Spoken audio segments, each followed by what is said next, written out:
Yeah, I agree. Yeah, Tina, have you seen that?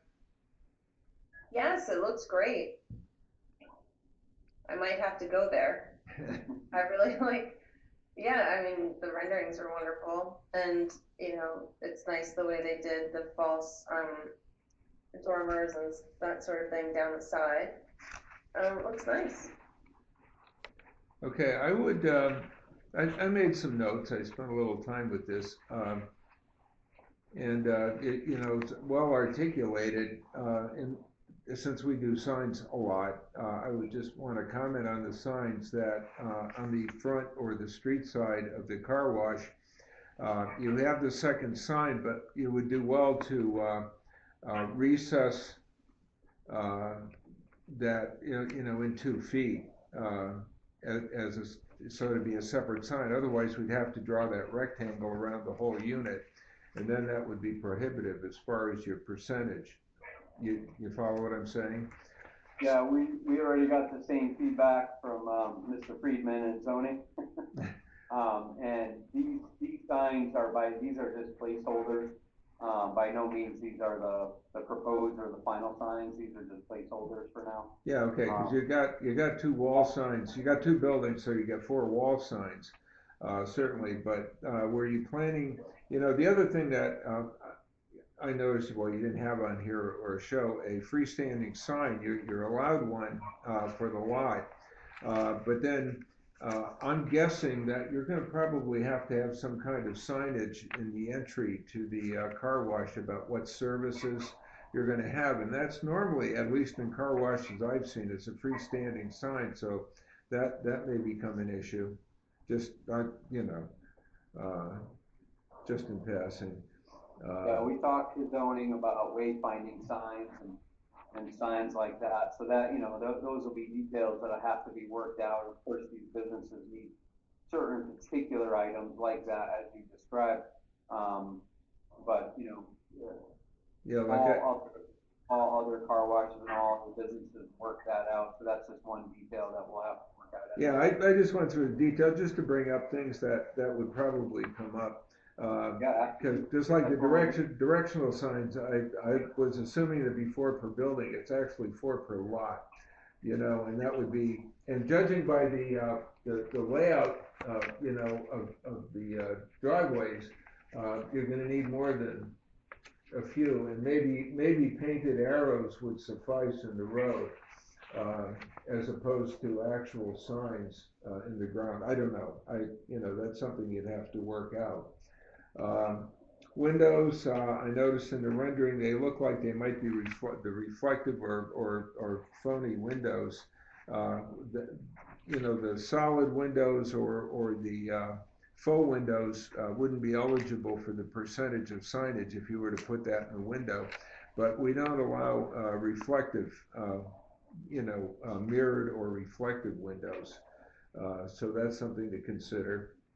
Um, and then the subsequent signs, the A-frame, signs flashing, painted walls on the vehicle and stuff.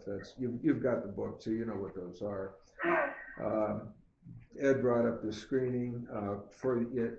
I'm assuming that it's behind the oil change toward the back where the jog is in the property where your dumpster is going to be, where the five parking spaces are. It looks. Yeah, we show that on the site plan here as a placeholder for now. Yep. Yeah. Okay. Yeah. Because that's just again, we've worked, with you, so we like the fence around it. To screen all that. Counted the number of spaces. You got 32 spaces, and as I recall, it should be for 30 or more spaces, every 15 you have to have some kind of an island or some break with landscaping. Um, is zoning going to count the vacuums as parking, or because some people will probably park there. Yeah, that is to be determined. We did have a conversation with them about that, and Chris Costa was leaning towards, well, the vacuum spaces aren't really parking spaces. They're really intended for the vacuum, but there's nothing really to prevent someone from parking there, other than the fact that no one really has any business just parking on site, are there? Yeah, it's not a walk-up business. Yeah, the spaces in the center, this is going to change, like I mentioned before. These are gonna become wider and they're gonna become angled, so we're most likely not gonna have 15 on this side, or if we Yeah. do have 15, we probably have exactly 15. They did mention the island, and again, this is preliminary, so we didn't show that yet. Once we retract the front parking spaces, so they're not in front of the building facade, and angle them, we'll have a few left. Yeah, because I think I don't think you can have those parking spaces deeper or closer to the road than the front of the building. Right, so these two or three or four would get shifted back or just eliminated. Yeah, the angle, I like the angle idea. It's much easier to drive into it and angle back out and not create a block for someone else going in the other direction. That makes a lot of sense. The incentive is to go through the car wash first and then come out with the proper angle to pull into the vacuum space. Yeah. Rather than coming in off of the street and then trying to pull into that angle. Yeah, and I'm going to assume that occasionally this is going to be opened near dark or after dark, so you're going to put some type of lighting in? Yeah, I'm not sure about building mounted, of course, over the doors for safety and security. I had mentioned lighting before, of course, everything will be flush base, 14-foot max height, full cutoff, dark sky compliant, and this will not be open 24 hours. I think we talked about that. So yeah. An hour after close, it would be dark at night. Yeah. Now on the stacking lanes, you got 3 stacking lanes, and I'm just wondering on a warm summer day, on a busy warm summer day, you could have maybe 15 cars there, 20 cars. There's something in, I think it was section 65 on pollution. I think it's 61.2 through 61.6. There's things to be considered in smoke, gas, fumes, noise, vibration, that sort of thing. There's no type of odor that would be omitted from this because you have the Dairy Queen across the post road. And also, with the pollution of standing cars, I don't know, have you considered that, or is that a problem? No?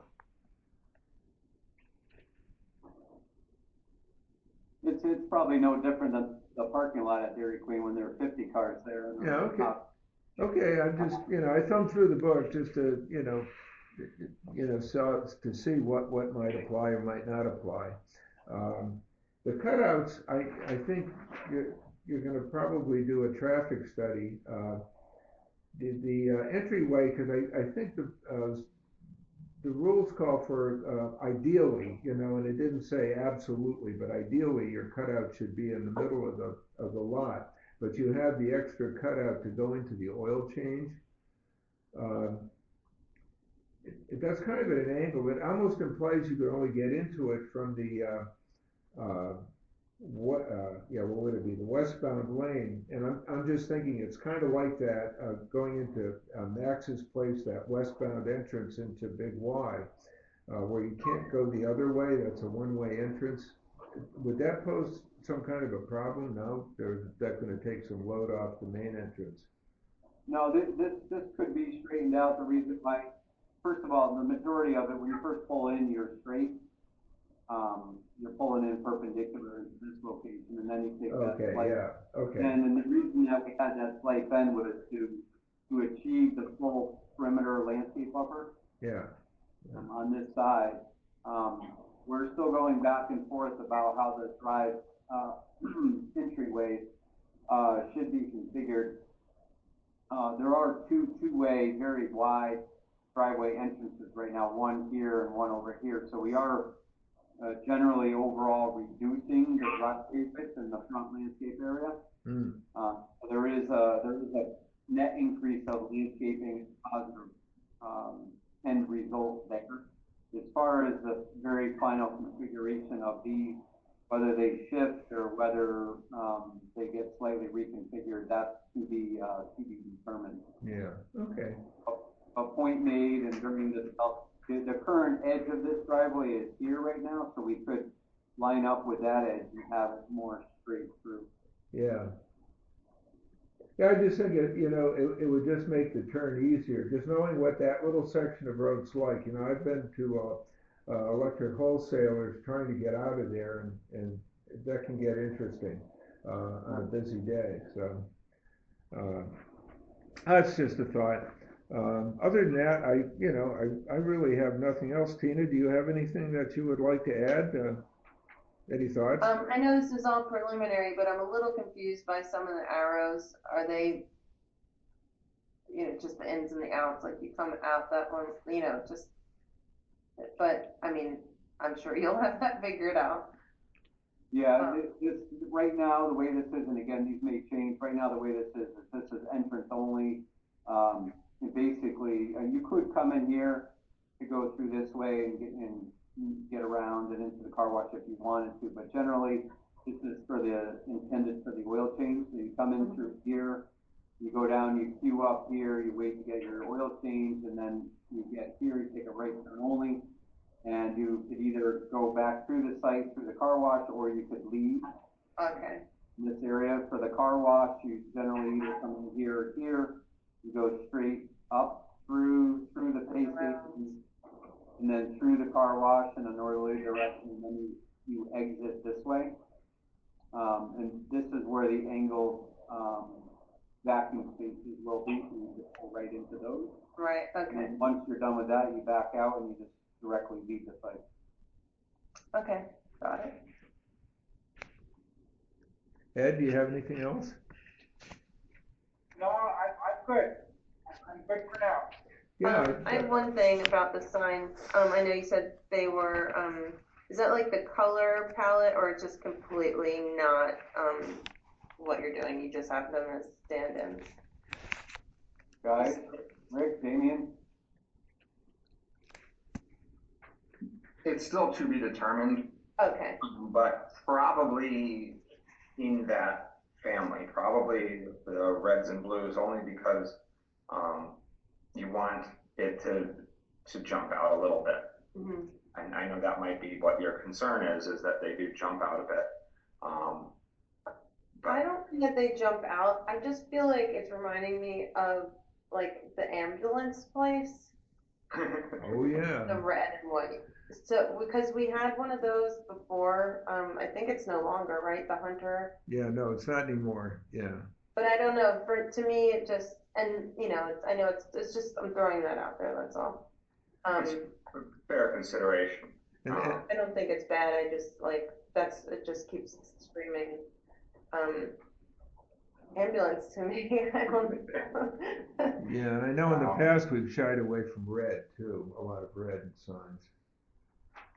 Yeah, I mean, it's catchy. Yeah, it's still to be determined, and we may decide that we want to have a white background with red lettering instead, or something of that nature. Mm-hmm. We're willing to listen to your concerns. Yeah. Yeah. Actually, I'm partial to the white letters on a darker background, or white letters on a dark background. Better contrast. And there's nice contrast against the gray, so I'm 50-50 on that. Yeah. Okay. Overall, it's very nice. Thank you. Okay. Is there anything else anybody would want to add to that? Those are the notes I have. No, I'm good. Okay, Joe, are you okay with this discussion? We don't have a whole lot to add to that. Yes, thank you. We'll look at the signage. I think that's been the main part of the topic of discussion, and I think we have the landscaping all set up already, so I think you'll be happy with the landscaping and the site lighting. We'll work out building mounted lighting and building mounted signage, and whether or not they're going to ask for a freestanding sign or not. Yeah, okay, that's all I've got. Okay, well, thank you very much. And, good luck, and we Thing look for forward me to with hearing the from you. sign. I do really like the Route 1 sign up top, by the way. Yeah, that is nice, Red, white, and blue, can't complain about those colors. yeah. Yeah, it's just, it fits perfectly in that little A-frame, and it's kind of, it's, yeah, cute, I guess, I don't know. Anyway. All right.